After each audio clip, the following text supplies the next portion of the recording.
Hello Ram Ram नमस्कार दोस्तों, स्वागत है आपका exam Hunter application YouTube channel पर। आज हम टॉपिक लेके आए हैं कैलेंडर। तो आज कैलेंडर स्टार्ट करेंगे और बिल्कुल स्टार्टिंग से ही क्लास है। अपने नोट्स अच्छे से बनाते चलना। सबसे पहले एक काम की चीज़ और करो कि भाई जल्दी से चैनल को लाइक शेयर और सब्सक्राइब ज़रूर कर दो, क्योंकि आपका एक लाइक मेरे को नेक्स्ट जो वीडियो है बहुत अच्छी बनाने के लिए प्रेरित करता है।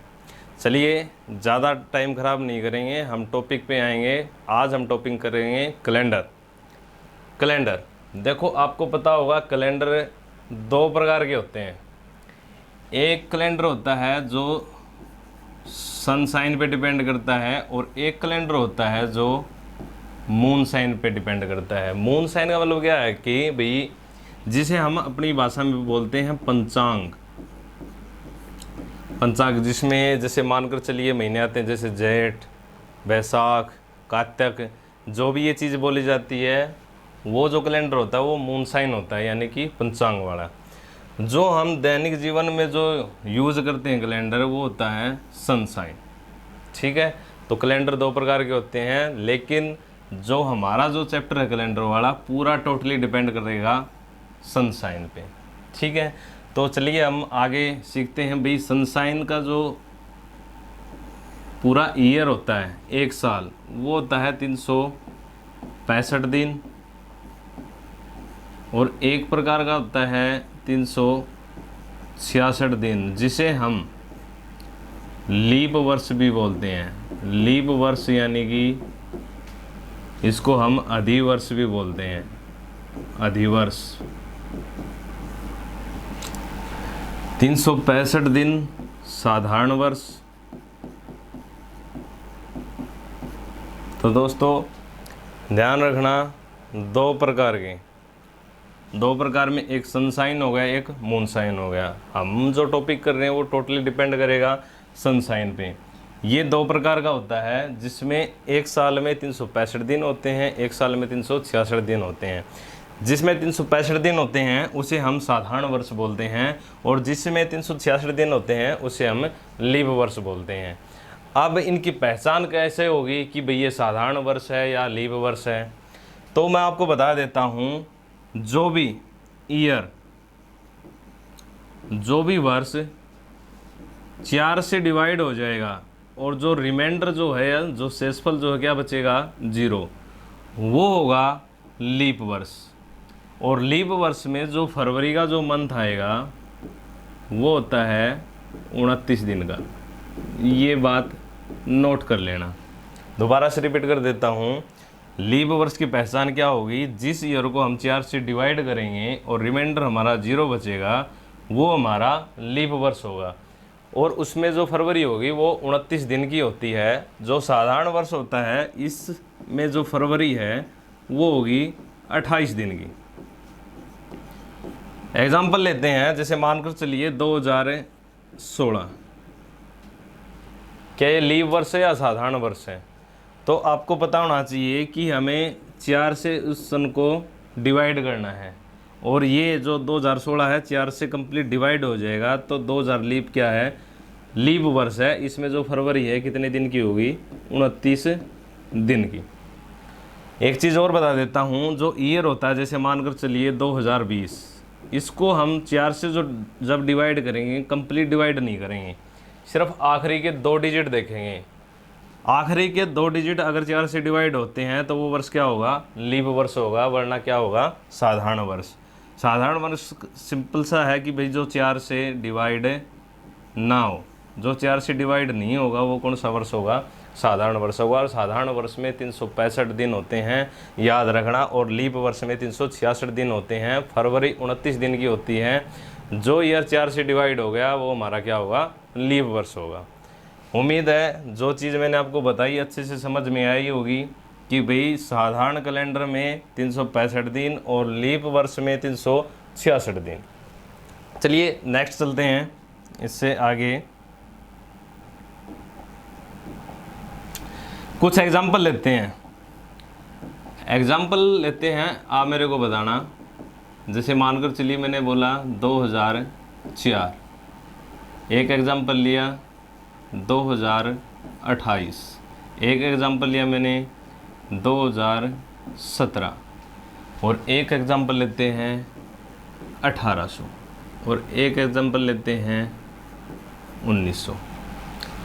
इसमें आपको क्या बताना है कि इसमें कौन सा लीप वर्ष है और कौन सा साधारण वर्ष है। तो मैंने जैसे अभी बताया था, इसको हम कंप्लीट किससे डिवाइड करेंगे, 4 से। आखिरी के जो 2 डिजिट हैं वो 4 से डिवाइड हो रहे हैं। अगर 4 से डिवाइड हो रहे हैं तो इसमें जो फरवरी मंथ है कितने दिन का होगा, 29 दिन का।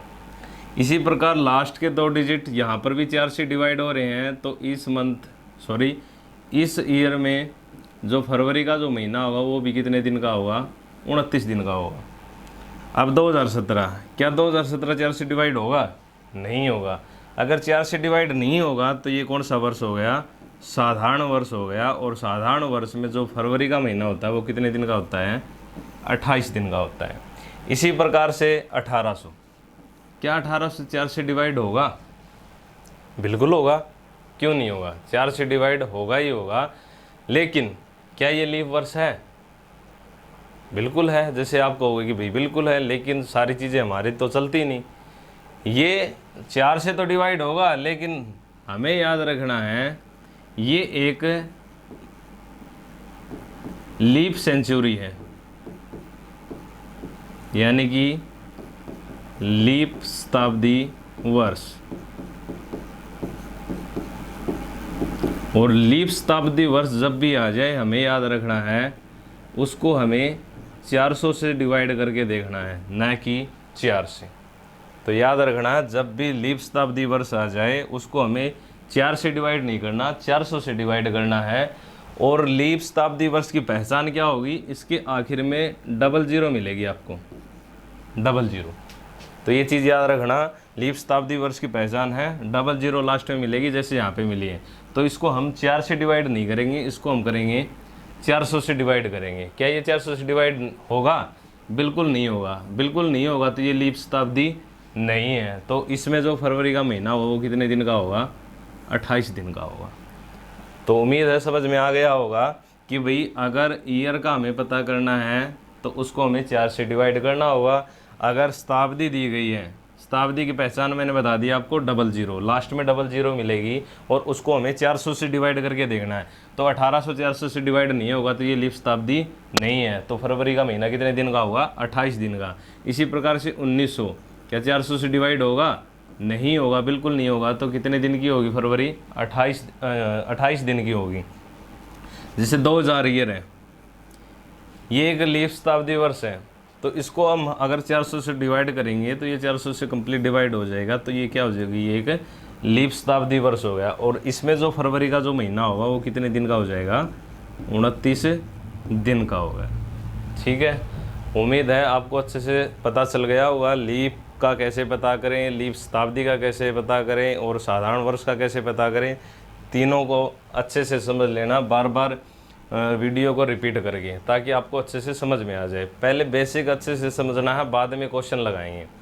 तो उम्मीद है पता चल गया होगा लीप शताब्दी वर्ष का कैसे पता करेंगे, लीप ईयर का कैसे पता करेंगे, और साधारण वर्ष का कैसे पता करेंगे। चलिए नेक्स्ट चलते हैं। एक क्वेश्चन देता हूं मैं। क्वेश्चन है विषम छाटिए।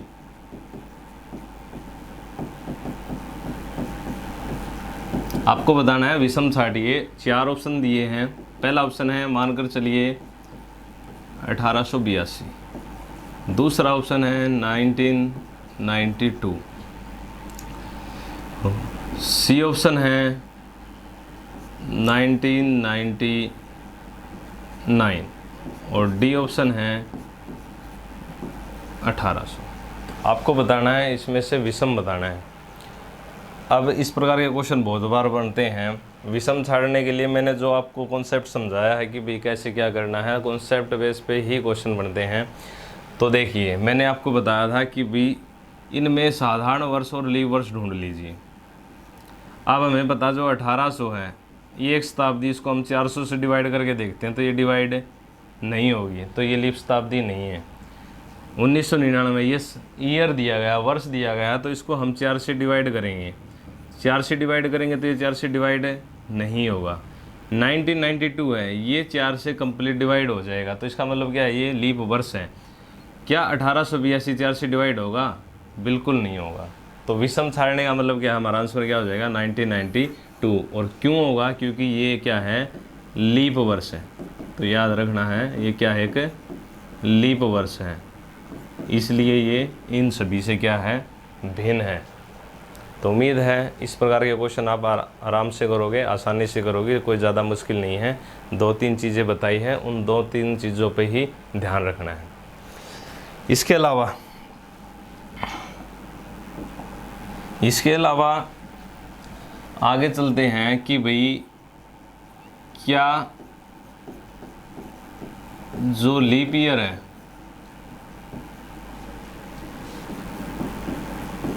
प्रत्येक 4 वर्ष के बाद आता है?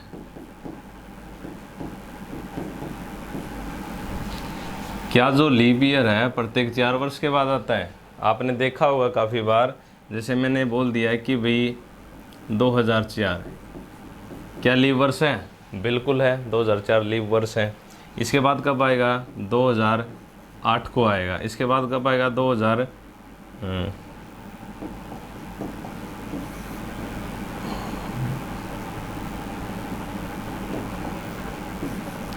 इसके बाद आएगा भाई 2012 को, यानी कि प्रत्येक 4 साल के बाद रिपीट हो रहा है। तो मैंने यही क्वेश्चन किया है, क्या लीप वर्ष प्रत्येक 4 वर्ष के बाद आता है? तो देखिए, अगर यहाँ पे प्रत्येक 4 वर्ष के बाद आ रहा है तो इसका मतलब तो यही हुआ कि प्रत्येक 4 वर्ष के बाद आएगा लीप वर्ष। क्या ऐसा पॉसिबल है? देखते हैं, ध्यान दीजिए। मैंने एक क्वेश्चन लिया 1896, 90, 1994। अब यहाँ पे ध्यान दीजिए, क्या ये लीप ईयर है? बिल्कुल है लीप ईयर। क्या ये लीप ईयर है? नहीं है, क्योंकि शताब्दी आ गई, सेंचुरी आ गई। 1994 क्या लीप ईयर है? बिल्कुल है, लीप ईयर है। तो यहाँ पे हमने ध्यान दिया कि भाई यहाँ पे प्रत्येक 4 साल के बाद नहीं आया लीप ईयर, इसमें कितने साल के बाद आया है, यानी कि 8 वर्ष का अंतर आ गया कि भाई यहाँ पे आया था 8 साल के बाद लीप ईयर आया, लेकिन यहाँ पे प्रत्येक 4 वर्ष के बाद लीप ईयर आया। तो ऐसा क्यों हुआ? क्या रीज़न है कि भाई काफ़ी जगह तो हर 4 साल के बाद आ रहे हैं, और काफ़ी जगह ऐसी है जहाँ पे लीप ईयर आने में कितने वर्ष लग रहे हैं? 8 वर्ष लग रहे हैं। तो इस कॉन्सेप्ट को ध्यान से समझना, काफ़ी डिटेल से समझना कि भाई इसका रीज़न है क्या। जैसे मानकर चलिए कि भाई एक ईयर में 365 दिन होते हैं, और एक लीप ईयर ऐसा आता है जिसमें 1 ईयर में 366 दिन होते हैं। ऐसा क्यों? आपको पता है कि भाई अगर लीप ईयर आएगा तो लीप ईयर में एक दिन क्या हो जाता है, ऐड हो जाता है, 1 डे। 366 दिन हो जाते हैं लीप ईयर में, और लीप ईयर हर 4 साल के बाद आता है। लेकिन मैंने अभी चीज़ बताई थी कि भाई 8 साल के बाद भी आता है, ज़रूरी नहीं हर 4 साल के बाद आए। इस कॉन्सेप्ट को ध्यान से समझना है कि भाई 8 साल में ऐसा क्या होता है कि भाई 4 साल में नहीं आता, 8 साल में आता है। इसको समझने के लिए देखें, हम देखेंगे कि भाई हमें पता है कोई भी नॉर्मल ईयर है, साधारण वर्ष है, पहले साल में 365 दिन और कुछ घंटे होते हैं, आप सभी को पता है। कुछ घंटे का मतलब मान लेते हैं भाई कि भाई 6 घंटे मान लेते हैं कि 6 घंटे होते हैं, मान लीजिए। फिर दूसरे साल भी 365 दिन और 6 घंटे, मोटा मोटा बता रहा हूँ कि भाई मोटा मोटा 6 घंटे होते हैं। तीसरे साल भी 365 दिन और 6 घंटे, और चौथे साल भी 365 दिन। लेकिन देखो 6 घंटे 18 घंटे हो गए, इसमें भी 6 घंटे ऐड करेंगे कि टोटल अब जाके इन चारों को जोड़ेंगे तो एक दिन बना देते हैं। तो हर 4 साल के बाद 365 की जगह कितने दिन हो जाते हैं? 366 दिन हो जाते हैं। तभी हम कहते हैं कि हर 4 साल के बाद लीप ईयर आता है। वो क्यों आता है कि भाई हर ईयर 6-6 घंटे ऐड कर देते हैं हम, तब जाके 366 दिन होते हैं। ये 4 साल के बाद टोटल 24 घंटे हो जाते हैं, और 24 घंटे का मतलब क्या है, एक दिन, यानी कि एक दिन बढ़ जाता है। तो 365 दिनों से चौथे साल जो 366 दिन हो जाते। अब बात आई कि भाई ये तो हर 4 साल के बाद 24 घंटे हो गए, लेकिन 8 साल में ऐसा क्या हो गया कि भाई 4 साल के बाद 24 घंटे नहीं बने। इस कॉन्सेप्ट को और ध्यान से समझिए। देखिए, मैंने अभी बताया कि भाई एक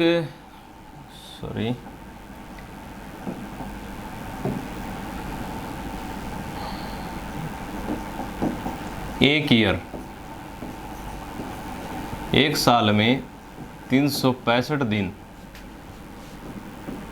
5 घंटे और कुछ मिनट होती हैं, जिसको हमने 6 घंटे माना था कि भाई एक साल में 365 दिन, 5 घंटे और कुछ मिनट होती हैं।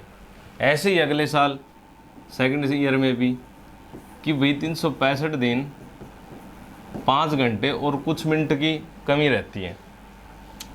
तीसरे साल भी ऐसे ही रहेगा, 365 दिन और 5 घंटे कुछ मिनट की कमी रहती है। चौथे साल भी यहाँ पे 366 दिन मान लेते हैं। 366 क्यों मानते हैं, क्योंकि हमने मोटा मोटा मान लिया कि भाई 23 घंटे कुछ मिनट बनते हैं, यानी कि 24 घंटे में कुछ कमी रहती है। उसको हमने क्या मान लिया कि पूरे 24 घंटे मान लेते हैं। 24 घंटे मानने से यहाँ पर कितने दिन हो जाते हैं, 366 दिन होते हैं। लेकिन यहाँ पे 24 घंटे में क्या होती है, कुछ कमी रहती है, यानी कि पूरे 24 घंटे नहीं होते, कुछ कमी होती है हर चौथे साल में।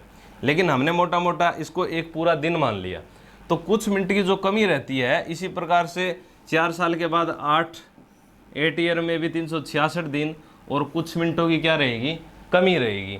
ऐसे जाते जाते जाते जाते 100 सालों में, 100 वर्ष में 365 दिन हो जाते हैं। क्यों होते हैं, क्योंकि जो इन मिनटों की जो कुछ कमी चलती आ रही है, 24 घंटे में कुछ कमी चलती आ रही है, ये 100 साल में जाकर पूरा 24 घंटा कम कर देते हैं। ध्यान से समझना, यहाँ पे कुछ जो मिनटों की कमी चलती आ रही है 24 घंटे में, ये 100 सालों पर जाकर एक पूरा दिन कम कर देते हैं। इसलिए 100 साल में कितने दिन होते हैं, 100 वर्षों में 300, यानी कि 100वां जो साल होगा वो 365 दिन का होगा, ना कि 366 दिन का। तो इसलिए मैंने आपको बताया था कि ज़रूरी नहीं है कि हर 4 साल के बाद लीप वर्ष आए।